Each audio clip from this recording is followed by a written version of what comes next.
Defiance in front of the cameras.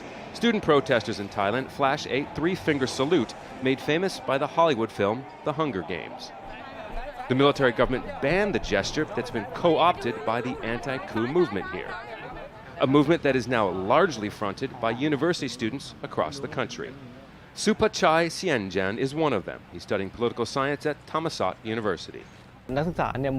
University students are the only force left who dare to come out against this military government. If you don't return the country to its people, eventually people will come and take it back from you.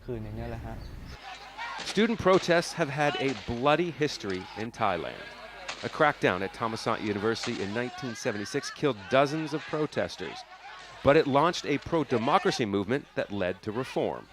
Student movements still carry the image of someone who truly cares for the future of the nation, someone who truly cares for the prospect of democratic transition.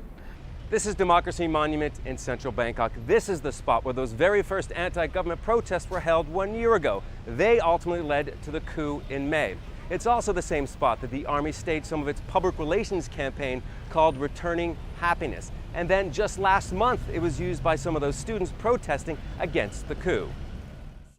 These photos are from a protest at a nearby university. Students littered the campus with flyers demanding democracy and the return of freedom. We don't have a plan to charge these students. We ask them to come to us, so we have a chance to explain to them why we have taken control of the country. The military government is launching public forums to talk about reform.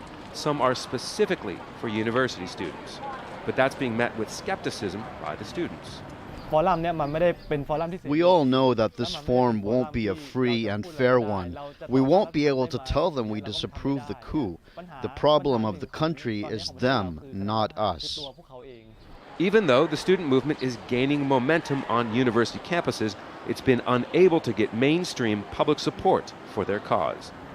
Something they hope to change, but also something that will test the patience of the military rulers. Scott Heidler, Al Jazeera, Bangkok.